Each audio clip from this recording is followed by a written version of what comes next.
Cosmic Dispatch, in case you didn't hear my welcome before. Show about celestial bodies, earth bodies, time, experience, and the relationship between all of them. I'm your host, Cory Nakasue. Happy Mercury retrograde. um, hey, everybody, how's it going? We have a great show for you today. With me in the studio is multidisciplinary artist and diviner Jillian Sweeney, who lives here in the Hudson Valley.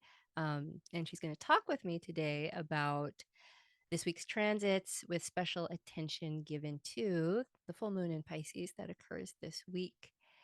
And before I forget, I just want to make an announcement. This is my third to last Radio Kingston show. Um, so I hope you tune in for the next two. Just like today, the next two shows, I have really awesome guests. And I need to go on hiatus. I'm like super busy and can't like really fit in a weekly show. The Cosmic Dispatch will probably be back in winter, and when it does, it will be a new format. So just keep checking it this winter. Check out YouTube, check out our Instagram for details about what and when things are coming back. But in the meantime, like I do the weekly astro-weather, but I have 100 shows in the about 100 shows in the tank there, and all of them contain some really good evergreen content if you're an astrology student or aficionado. And I have so many great guests that I talked to over the past almost 2 years. So yeah, if you're not caught up or if you missed a few shows, check that out. And pretty much each astrological season, I'm discussing the topics of that season. And so, like, this is Virgo season. You can go back to last year's Virgo season and find all kinds of really cool info about Virgo as well. So, back to today's show. Here's Jillian Sweeney. How's it going? How's it going, Jillian? It's going pretty good. I'm glad to be back with you. Yeah, this is like maybe your fourth time or something At like least. that. And for those who don't know you, could you introduce yourself? Hello, everyone. I am a diviner. I'm also a dancer and a choreographer, and I dabble in writing as well, though mostly that's secret and for myself, but maybe more later. Um, and I've been living in the Hudson Valley since 2014, believe it or not. 7 years? Is that right? No. No, 9 years. Math, Jillian, math. 9 years. Yes. Yeah. That's you're a bona fide Hudson Valley person. Yeah, you got your Hudson Valley HV cred. So we have another very astrologically active week ahead that starts today, August 27th. And true to form, during this current Mercury retrograde, I intended to talk about a transit last week that I couldn't fit into last week's show. And then when I looked at the astrology again, found out that I didn't need to talk about it last week because it's actually happening this week. And that's one of the things I actually love about Mercury retrogrades that I don't think people take into consideration very often. Often it seems like our plans are getting messed up, or that we can't get where we're going, or that we're not articulating our meaning in the way that we want to. But what's really going on with a Mercury retrograde, I think, is that it's bringing things into alignment instead of out of alignment. It's catching us where we've become over invested with our things like our egos and our agendas and our logical mind. And it says, no, this is actually where you're supposed to be, or this is actually what you're ready for, or stop trying to manipulate your real feelings and intentions and just let the truth come out, or let whatever come out for good or ill, and let the chips fall where they may. Um, yeah. So I know we're like early into Mercury retrograde, but do you have any thoughts or feelings about this This particular? particular one. Well, it's nice that it's happening in Virgo, Mercury's sign. It's nice that it's working in an earth sign so we can make practical matters a little more our focus and maybe what's not working because I feel like Virgo is the deconstruction reconstruction sign. Mhm. So as we're going through the retro with Mercury, it's just I think it's going to become more obvious to us what's not working and what is and how we might want to tinker around with things in our lives that are of the practical sort, be that your garden, your home, your job, your family, like things that are in reality showing up and working and things that are not working. I Mm. think that's going to become a little bit more obvious for us. I like that word tinker, especially with this. I really think this is a pretty auspicious Mercury retrograde. There's no wacky Neptune stuff going on. There's no No. malefic Mars or Saturn stuff going on, and it's in its own sign, where it's also exalted. So it has a lot of dignity. I just have a feeling, yeah, it's a good time. It like tinkering and tweaks and let's adjustments, and like any adjustment, you you tinker with one little piece, and because everything is connected, everything kind of organizes itself around just like one little shift. Yeah, the one detail you might have missed Hmm. that kind of changes everything. Yeah. And I do not fear this particular Mercury retrograde. It could really work for you. So one of the transits that takes place today that I thought happened last week is the sun's opposition to Saturn. So in addition to the beginning of Virgo season, which we're in, Mars in Virgo opposing Neptune, perfecting last week, Mercury retrograde in Virgo, we also have the sun in Virgo opposing Saturn in Pisces.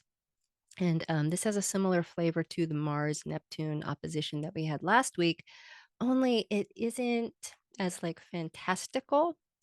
Um, this has a heavier feel to it, maybe a little more pessimistic. It's almost as if Saturn doesn't want the Virgo sun to get on with its duties until it gets real about its feelings, almost as if to say, don't don't try to get on with business as usual, or don't try to contain me with your schedules or timetables until you've looked at the bigger picture, which is usually more complex than Virgo wants to deal with. Remember, Virgo is the details, it's the logistics, and so the Saturn opposition slows it down, which Virgo does not like either. So, yeah, it's a little gloomy at the beginning of the week, but it's also a great opportunity for Virgo to reflect on why it does what it does.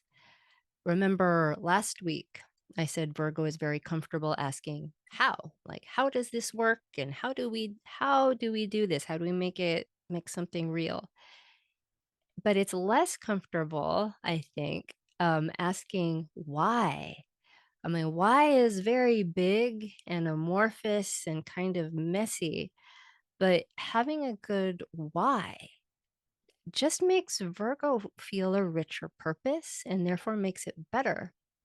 And since we have so much Virgo Pisces action this week, I highly encourage you, like I was saying earlier, to check out an episode from last year's Virgo season called Virgo Pisces Clinic. There's so much good Virgo Pisces stuff in there. And Jillian, you were on that show, and that's a huge reason why I asked you to be here today. You have this Virgo Pisces opposition in your chart natally, and it's this Sun Saturn opposition that we have today that gets even more highlighted at the full moon on the 30th. And so, before we talk about the lunation, I'm curious if you have any thoughts on this today's Sun Saturn Hmm. opposition. Yeah, well, as Virgos, and I'm Virgo rising, personally speaking, I feel like this is a sign Virgo likes to fix things or likes to be presented with a problem and try to understand how to keep going back to a problem to figure out how to solve it. So we're constantly agitating, you know, if this isn't working, how do okay, let's go back to the drawing board. We go back to it again. So there's a lot of frustration that can come up in a Virgoan person or in the in just sort of this Virgoan environment that we're in right now. And I think that Saturn over in Pisces, across from Virgo, presents a problem that I consider kind of like a black gap. It's sort of a bigger problem Mm, that might not have an answer today or tomorrow or the mhm. next day. We might have to keep coming back to the drawing board, but we also might need to be still in order to let things settle because feelings need to be sat with and not fixed. So there is something about that opposition that creates a good pattern for a Virgo to understand how to sit with feelings and how to not know what's about to happen and let the cards fall and then make some choices, take some actions. Wow, Jillian, that's a very evolved Virgo advice you're giving. Yeah, because when we're presented like a full moon in Pisces, and then also like Saturn there in Pisces, just adding like weight Mhm. to all of the imaginings and the feelings. Virgo might look at that and go, oh no, no, no, no, no, no, no. This is let me get this under control here. This is very uncomfortable. And the I guess the big lesson for Virgo is if you if you rush in and try to start controlling this thing that really can't be controlled just because in your body it feels very uncomfortable, you might be messing with things that you don't fully understand. Like you're making all these actions and imposing your will on something that you haven't taken the time to like sit with your body, feel through, and that not everything is can be approached or handled with logic. Like that's not the whether the what do I say panacea or the it's not the one tool for everything is okay, let's organize this so I Mhm. can handle it or Mhm. even shrink it down so like I can handle it. Um because then we're missing out on like there's a lot of great Pisces stuff. We're missing out on the some of the majesty of life and the mystery of life. And then by shrinking everything down so it's like bite size and handleable, invariably with oppositions, if you go too far in that Virgo direction, things start feeling very dry and we lose our sense of like I was saying, like, why am I doing this again? Like, Yeah, the yeah. underlying meaning. And also, you create a worry machine and you Mm, exhaust yourself. yeah. And it's like for the care of our own bodies and our own psyches, it's really nice to settle in a little bit with some of the imagination of Pisces and allow things to happen before us. Watch a movie, have a drink, have some good dreams, maybe. So like basically loosen up. Yeah, relax. It's going to be okay. But I can also see this being it, it's heavy. Like it's Saturn, so it's heavy. Um and so that's one thing. That's one thing that perfected earlier today. And there's another thing that happened today, a pretty big shift. Um, we had very early this morning Mars transition from Virgo into Libra. Any any thoughts about that? I definitely think this is the voice of the defender speaking for the people. So moving from Virgo, this sort of sort this out on your own, figure out the way that you're arguing for yourself, to how does this relate to other people now? And it's not the most comfortable place for Mars to be in, Libra. Um, Libra likes to negotiate, see how put things on the scale and see how they add up together. There's a lot of back and forth energy that Mars in that sign, I feel like, is wanting to spearhead something. But if they're spearheading a double-sided scale, how are they doing that? Yeah, yeah, can't. Yeah, I had a couples session. Hello, if you're listening, with gentleman who had a lot of Libra and a lot of Virgo, and his wife had all this Aries.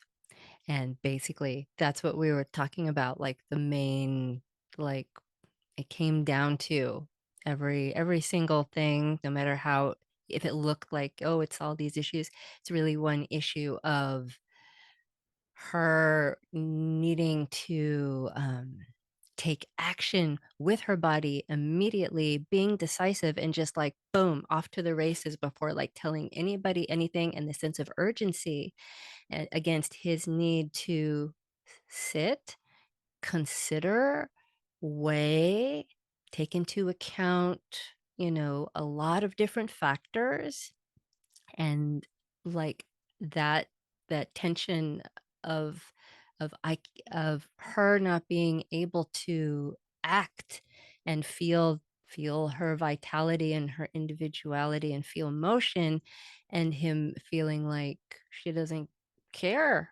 or she doesn't even care about like making a sound decision, like, and so now that Mars is in Libra, I think those types of things are going to come up. Mars, the sign of Libra is not a comfortable place for Mars. It's said to be in its detriment. And I kind of have this image, if Libra is like this like cotillion ball where everyone has like these beautiful manners and beautiful clothes and they're doing their dances, like what happens when like this big like samurai warrior like walks into the party, and he's like, what am I supposed to do? What's going on? Like, how do like I'm in the wrong place. Or I kind of see someone just like doing a snap and turning off the music and and like changing the direction of everything, which is not a bad idea, yeah. but you have to know when it's good to have that idea to change, to switch things up.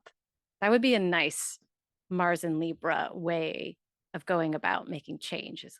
I see this. I see where the balance is off. I'm calling it.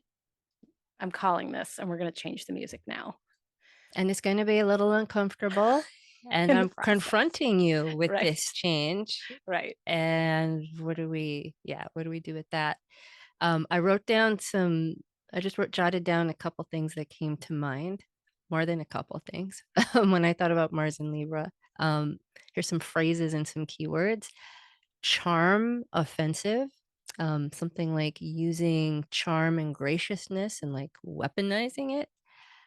Forced balance, and then something that Jillian had brought up, demands for justice in interpersonal relationships, demands for justice on the larger scale, shark-like tactics in negotiations.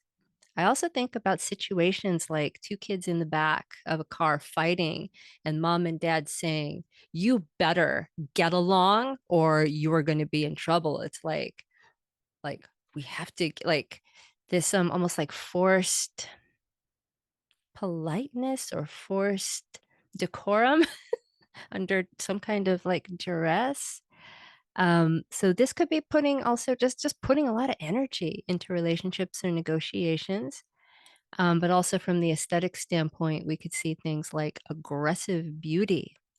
Martial arts is almost a too perfect example of Mars in Libra, or even things like slam poetry, like something like really beautiful, but with a lot of energy and a lot of edge. I have a Aries Libra opposition in my natal chart, and I'm a choreographer as well. And if you're familiar with my work, you'll know one of my go-tos is the aggressive duet. Like there's always some aggressive duet in there with a lot of struggle, um, like fights for dominance, or it could be taken that way. A lot of athleticism, but it's still a duet. There's still, they need to work together to make this thing happen. And I think, and there's beauty. If you've ever watched like capoeira or Hmm. any of these like deadly martial arts forms that are also just thrilling to watch. Um, I think any volleying sport is an interesting thing to think about with Mars in Libra yeah, because of the power because to it's get it. to get it across, you know. That's Tennis is like a great, like all the screams and yells from the bodies coming out in tennis And it's also like just like beautifully elegant as well and and functional, balanced. right? Like you have to function, if there's a function to the balance, so there's effort that has to be. You got to get that ball over the net Ah, yeah. constantly. Yeah, I hadn't thought about that, but that's yeah, yeah, for sure. Um, and I guess one of the big things Mars and Libra can teach us is getting comfortable with conflict or confrontation, maybe even enjoying it, because we can't live in a place of avoiding it or expectations of perfect harmony all of the time. Mars and Libra can teach us how to get along and work with each other, even though there is conflict. So, normalizing that. And tomorrow, on August 28th, we have Uranus stationing retrograde. It's effectively been standing still in the sky for a couple of weeks and will continue to do so for a couple more. And typically, I wouldn't make too much of an outer planet retrograde, but Uranus has been such a major player in the astrology of this summer. And in our current lunation cycle, the full moon that we have in Pisces this week is the culmination of the new moon we had a couple weeks ago that was in an exact square to Uranus.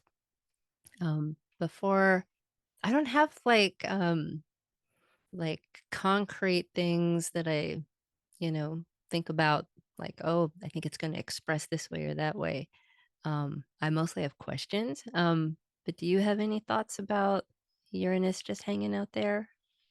I don't know, it going slow, and then you bringing up that it was a part of the new moon in Leo. I'm thinking that it's something, it strikes a deeper chord and then it goes invisible. So I'm thinking like more of a bodily experience at the new moon, and as we come into the full moon this week, I wonder if we're not going to see lightning strike so much as we're just going to feel things crackling inside a little bit. That things have already had their. It's more like the embers crackling and less of the pounding of the lightning bolt onto us. So that's kind of nice. That's a nice That's element. Although I don't know how people will feel about the embers, about this crackling that's going on. It's kind of a slow burn, right? yeah. I think yeah, I don't know. But like one of the things that's really interesting to me about this station retrograde and its whole retrograde journey is how independently it will be behaving throughout. There won't be a lot of mitigation from other planets. It's kind of it's pure Uranus. There's going to be a square from Venus in September, and then the Sun and Mars will oppose it in November.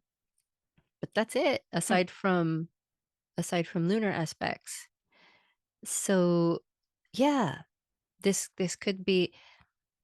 So I hear what you're saying, and I totally think, oh yeah, that could make sense. But then, you know, when we study natal charts and we see a single planet hanging out by itself, sometimes like because it's not mitigated and not having relationships with other planets, it it purely expresses itself more, or it's more vocal. Yeah, it's a little more rogue, which is Yeah. kind of pairs with Uranus pretty well. So, but I also see, if Uranus being the sky god, it's like taking space. It's like it did a lot.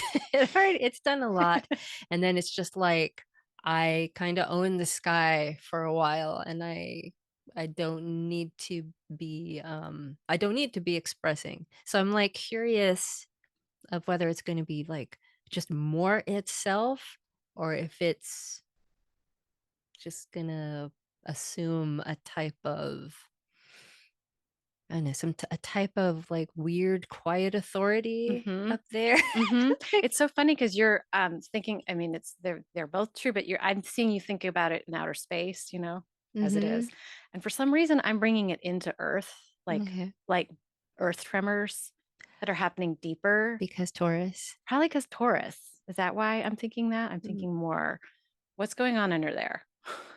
And that Uh-huh. hum, or Yeah. I can see that too. So and it's an outer planet. So again, we're talking about a more not in acute types of instances, but a more chronic environmental feeling, sensation, or situation. A situation that, like, over 4 months or so, we're just going to accept as being slightly unpredictable. Like, we're not going to get a handle on it, and just to understand that's the larger nature of what's happening.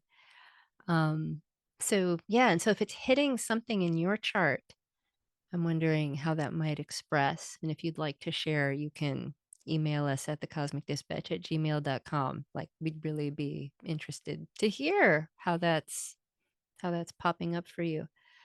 Um, yeah, small little jolts I have in my notes, which is, what you were saying.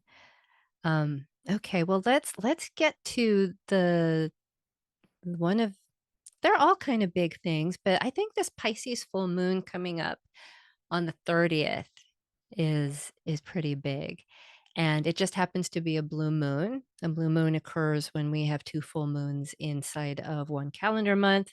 Not an astrological thing. It's also a super moon, which means it's going to be very close. Again, not an astrological thing, but very cool. You should get out and take a look at it. Even yesterday I was out, and it's not quite full, but it was close and it was beautiful. So I think that's just going to get more spectacular as we get to the perfection of the full moon. And yeah, one of the things that makes this full moon really interesting is its proximity to Saturn. Saturn's moving retrograde in Pisces. And due to the sun's exact opposition to Saturn today, I feel like this full moon actually kind of starts now. I think it's going to be like a week of this Virgo Pisces push or pull or blend, or however Faith you and want to think of it. doubt, Mm-hmm. what to believe in. There's something about the moon and Saturn together across from the sun in Virgo that has some strange simpatico of holding back what we want to be doing. In Virgo, there is this sense of frustration and going back to the drawing table. And there is a lot of movement there, right? But there's always this sense of doubt that it's working right. So we do it again, right? Uh, And then the sun and Saturn together has this sense of like the moon, the emotional planet, the body planet, the planet that is in the most flux of all the planets, together with one of the most stilling planets, and the planet that wants to limit that movement. There is this sense of another kind of doubt, which is, can you really understand what you need to understand right now? Is that really the point of this lunation? Is it really much more about, and maybe because it's close to it's the super moon, maybe it's better to just watch the movie, enjoy it a little bit. I'm coming back to that theme. consistently, I think. You need to watch a I movie. think I need to watch a movie. That's so fun. I posted a image on Instagram today just to give people a heads up of this show, and it was a drive-in theater um, screen. So I just There you go. I think we should all just watch a movie. Um, but yeah, it's interesting that you bring up doubt. Yeah, I'm really even though we're having a pretty good Mercury retrograde, I'm really kind of annoyed. It's annoying all of my Aries. Like I need to know what the hell this is so I can go and do something. Can we just like land on something? Can we decide? And you the word doubt. And I have with just about every decision that's coming up for me right now, there's this like okay, I'm gonna do this. I did right? Like I think that's wait, and like and I hate it. I crave that clarity so much, and it feels like it's just not available. Mhm. Um, Hold on just a little bit longer is kind of what Saturn is saying. Just a little bit longer. oh man. Temper that Hmm. Aries soul. I have a couple notes about yeah, this Pisces full moon. I kind of see the moon and Saturn ganging up on the sun in Virgo, challenging it with a larger context, like similar to what you were saying. Like the sun in Virgo has some clear ideas about tactics, judgments, and creating channels and the spreadsheets and the schedules. And the moon and Saturn are like, we don't have to do any what are you talking? We don't have to do any of that until we know the bigger picture. You need to convince me on a soul level why these are systems we need to adhere to. You need to convince me on an emotional level that I should pour my love or my genius into these containers or programs. And some phrases that come to mind are putting limits on feelings, and finding God. I really love this one. I'm proud of this one. Finding God in the details, and maybe even demanding that God be in the details. Also, a question that comes to mind is how do you handle that which cannot be grasped? Have you adequately prepared yourself for your heart's desire? And this comes from I've been really busy with counseling lately. This whole Venus retrograde, I've been busy with counseling. Um, and in sessions, I just want to address this. Um, a lot of people are wondering like, well, when am I not going to be lonely? When is the love of my life going to show up? When am I going to get like this windfall of money? When is the thing that I'm working on going to be outrageously successful? But without questioning if they're even ready for it. Because if you aren't, whatever success you find or force will be fleeting. And this is the kind of moon with Saturn opposing the sun in Virgo that will be very upfront with you about whether you're ready to hold and sustain such awesomeness. And it will show you, if you pay attention, where the work needs to be done or what needs to be built. And this is where it could feel like someone's pooping on your party. However, if you are ready, a moon like this will give your project or relationship more definition and gravitas feeling. Um, so so yeah, that's what I have to say about this one.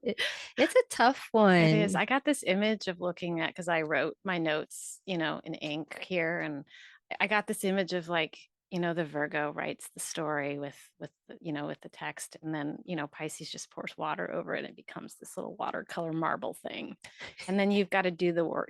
What is the Rorschach the blot? Hmm.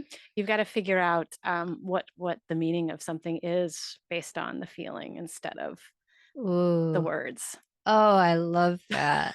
That's a whole like That's a whole it scene. is. Oh, that yeah, that totally feels like what's happening. Um, It's but it's like an oh no, but that's pretty. and it's like, forget this, logical information that was encoded in these sentences. Here's like an abstract Totally. representation. How is this not just as valid? And can you consult like your feelings and give that just as much validity as the Virgo stuff? Totally. Oh man, it's hard. Um, Also, issues of toxicity and purity coming up. We have the opposition. Sometimes we think like I have the remedy, I have the medicine, and I'm going to fix this and just pour all this medicine on something. But what happens, especially in this dynamic, the wrong amount of medicine is poison.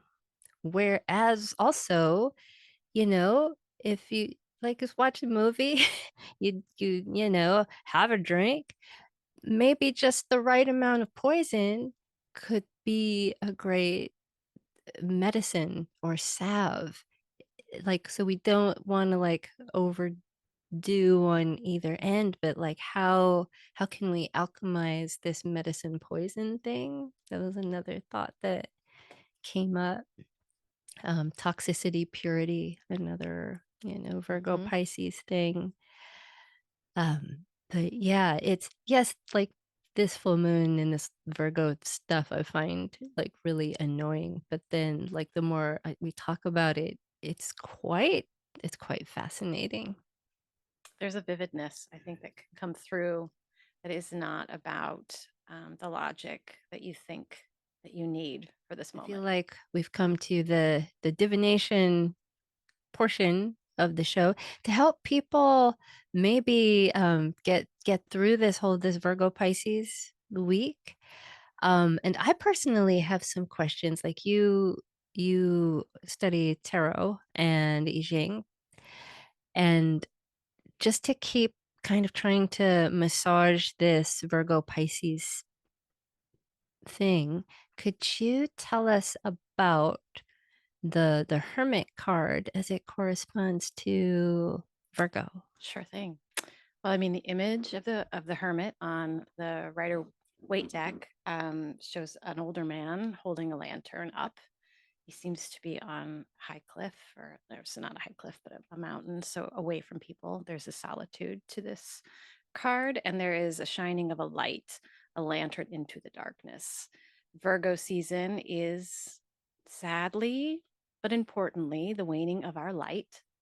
We are heading into the darker stages of our year, and the hermit is there as, sort of a symbol to guide us into that darkness. So we hold the light as we move into the darkness. So Virgo season has that quality of, the golden wheat too can be another way of Mm. thinking about the light, reaping what you sow. And in the hermit's task, is somewhat mercurial, Hermes like. It's the psychopomp who is moving between the only planet that moves in and out of the sun's light many times in the year. So it disappears a lot. So Mm. Mercury goes underground quite a bit. And the hermit is able to go underground and bring messages from the sky to the underground. And so Virgo also has three cards in the pips, like the numbered cards in tarot. So there's the 10 of Pentacles, the 9 of Pentacles, and the 8 of Pentacles. And I'm going backwards because Mercury is moving backwards through Virgo. So we've been seeing that, the 10 of Pentacles is known as the legacy card. Um, it's the card of wealth and how you pass it on. You go backwards, and before that you've created some self-sufficiency. It's the woman standing with her falcon, on her arm in her beautiful garden, having created this lush space for herself. How will she give it away? How will she share it? And go backwards from there. You have the 8 of Pentacles, and you have a man looking at a bunch of he's basically stamping money. So he's very involved in Mm. what his values are and how to craft what he needs to craft in a very concentrated way. So you take the work, you make yourself self-sufficient, you share it with your family, right? Or you you share it with your community. So that's the 8, 9, 10 of Pentacles. And the Hermit sort of kind of guides that whole process of how we use the details of our lives and the values of our lives to make things real. And then how does it pass on after us? And we need a lot of like underground, dark earth talent to be able to make things real. We need to put things together and we need to be able to take them apart as well. And we're in the taking apart phase, right? Of Virgo. Things are falling apart right now. Just the light is leaving us. So Yeah. oh, happiness. Oh, happiness. Things are falling apart. It's okay. It's okay. They come undone to be redone. Be redone. So Absolutely. And then, and this is, I'm the Pisces thing is like you texted me this morning. I went for a hike this morning and I'm hiking along, and then I just literally out of nowhere, I got like this image of tarot cards. And I was like, oh, right. Like, we're going to talk about like Hermit today. Okay. And then I got to the car and like I saw that 15 minutes prior, you said, oh, hey, Cory, I meant to text you earlier. I'm doing a divination. I was like, oh. And so, yeah, I feel very plugged in.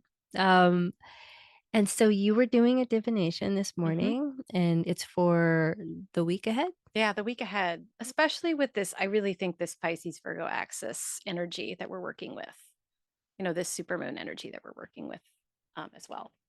I did an I-Ching toss that I can share with you now. Yes, share with us now. So I've done an I-Ching reading on the air with you before, but basically, when you toss for the I-Ching, you can get 1 hexagram or you can get 2, depending on whether or not you have changing lines. And we got 2 for this reading, and I just asked the I-Ching about what we should be learning and experiencing this week, and I got hexagram number 12, which is the standstill hexagram. You can imagine 2 images together with this hexagram. On the bottom is Earth, and Earth is gravity and pulls down. On top is heaven, and it sounds like a natural pairing, but the energy of heaven goes up. So what we have is a gap in between. We have gravity pulling down, we have heaven moving up. The standstill is the gap in between, no communication. So, and I kind of I'm seeing the moon Saturn in Pisces as the gap, as the standstill, as the sit and watch the picture unfold instead of trying to do something about it. There's no communicating, there's no putting something together and taking it apart. There's no thinking too much about the darkness that we're headed into as we get into, Libra season, and we have equal light in dark, but we're losing the length of dark. I'm sorry, the length of the light. So I just think this is definitely, in my I-Ching book, I use Hilary Barrett's I-Ching book. She asks the question, when what used to work doesn't work anymore, what do you do? Do you bang your head? Do you scream at the sky? Do you cry? Do you make yourself a good meal? Do you stop and listen? Do you have a conversation with somebody? What are the things we do when nothing is working anymore for us? And it can be actually a very mundane thing, like my clock isn't working today and I got up late, whatever it is. Or it can be something, in your life that's a huge theme that you're realizing. I mean, it's definitely happening in my life personally, where things that used to work just don't work anymore.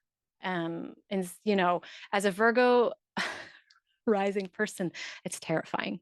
It's actually a very terrifying experience, but it's also pretty awesome because you get a chance to spill the water on the paper and let it just be what it is, right? Just let the artwork show up. Circling back Circling back to my the image. Rorschach. Yeah, I feel that so like down to like what you were saying, like I can't use this computer program anymore. I really liked it. It was working and I'm used to it. And what I have to change it now, like little Little mundane things. things, and also great big existential things. I'm like, this like whole way of being isn't working for me anymore. Now, now what? And I think like, so we have all this like Virgo and Virgo Pisces stuff going on, but like we can't forget that we're still in the Venus retrograde. That is still a 100%. process that is happening. And where, a lot of those Venusian things have over the summer come undone for a lot of people. And so we have the like emotional nature of all of that, the relational things coming undone. And now like all this Virgo energy is coming in. I almost feel like it's putting like actual like tools in our hands.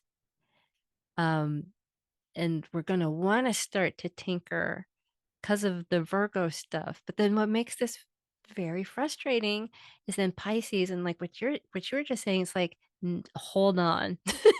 I got another idea for you. And it's like I'm yeah, I'm really just stay in this uncertainty for longer and feeling myself Mhm. unravel. Unravel. And, the changing hexagram, we may not have time to go into the lines themselves, but the changing hexagram is number 44, which is called coming to meet or the encounter or coupling. There's a lot of different versions of this word, but it's essentially, if you look at a hexagram, it's a stack of 6 lines. The lines may be open or the lines may be full. So it looks a little bit like, a Jenga stack, the game Jenga, and you've taken out the bottom piece. So you have a hole at the bottom. So and it's like making a space at the foundation of something and thinking about blowing like some wind or like ruffling that from the ground up. So that encounter with something a little spooky and haunted is definitely kind of the vibe of hexagram 44. It's a very yin receptive energy coming into all this yang energy entering. This is the first cool breeze we feel, in the season of Virgo and Mm, Libra. Um, and it's asking us not to, immediately, when you think of encounter, it's like, I'm going to meet you and we're going to talk. It's way more of a feeling vibe. It's way more of oh, there's a new energy coming into play here. And I'm contending with it on an inner level. I'm encountering something different and something that scares me a little bit, just that little bit of like, oh, the edges are no longer there. Okay, oh, there's something lighter in the bottom now, and it's not dropping out, but it feels like it might be because some of my edges and some of my if you're drawing in between the lines and the lines disappear, where do what are you coloring? It's a little bit like that energy of letting it pass through. It's an archetypal energy, but also understanding it's gonna help you approach your problem in a different way. It's going to give you a different way. And it might be in a language you don't even understand yet. You're learning how to read some other kind of transmission, mm. if that makes sense. No, that totally makes sense. And it sounds like, yeah, that's an that's hard. That's an that's an undertaking. And it's not the same kind of hard as like oh, okay. I just have to like Power through power this. through this, Mm-mm. buckle down. It's like a weird hard. It's We've like, opened something up that was supposed to remain closed, that was supposed to remain solid. We're taking that Jenga piece out. well, We're going to see what the balance is and like. this goes back to what you were saying about the Uranus station retrograde. If we're thinking of Uranus as below the Earth, and it's messing with the actual solidity of the foundation, just kind of, Just showing you that, what, not everything, yeah, has to be like completely built and stable in order for it to continue working. and and it's not. I mean, like I think the larger reality, like we're really living in, like 24/7, is uncertainty. Like certainty, if you feel it or think you have it, it's an illusion. That's not the real state of things. So I don't know if it helps or not to think that when you encounter, especially like an overwhelming uncertainty, to just be like, oh, I'm actually experiencing like the real nature of Hmm. life. I think it's a great moment to connect to your breath also, because recirculation of breath is a constant for all of us. Even if we feel like we're having a rough go, breathing still happens. So continuing to, this is like a breath underneath a really stable thing. That's why I keep bringing up the Jenga image of the little hole at the bottom. So Mm. things get in more when we have empty spaces. Mm-hmm. And when we connect to our breath during periods of anxiety, especially for us Virgo folks, uh, connecting to the breath is a constant Yeah. as things get a little wavy. Yeah. Yeah, we didn't talk too much. Like I feel like we've really been talking about Virgo as a mutable, Hmm. as like the needing of movement and shifting and change, but it's an of the earth. It's the earth element, and in our, you know, our culture, we expect our earthy things to stay the same. We do. And so we can get a little more flummoxed when they don't, even though we know, at Yeah. least intellectually, it's hard on the body. We know that that is just, we're just being exposed more to the More. Yeah. reality of things, that Completely. everything Right. is actually shifting. Well, thank you so much, Jillian. Like So this good to was be here. this was some juicy stuff. I loved this conversation. Um, can you tell us about anything you got going on and how to reach you and to like reach you for like what do you do when people do reach you? Yes. Well, my biggest news is that I finally finished my website. You can now book appointments with me for divination readings at jillian-sweeney.com. It actually works. You can go there and see what I do. So Cory knows this has been a long project in the making for me to be able to do this. Leave it to my Virgo self and the way I look at details and the way I wanted to put it together. But that's my big news. Okay, I'll put that. You're gonna give me that so I I'll can give you put that so you can put it in the show I'll notes. put that in the show notes, and so that way you can contact Jillian. Any performances or anything Not coming right up? now. There will be things coming up, but right now I don't have specific dates. Okay. Well, that about does it for today's show. I really enjoyed that. I might listen to it and think about how I'm handling this week and maybe the rest of Virgo season. And yeah, I hope you found this enjoyable and useful as well. I will see you next week, same time, same place. Until then, take care, take it easy, go see a movie. And enjoy. And yeah, see you next week.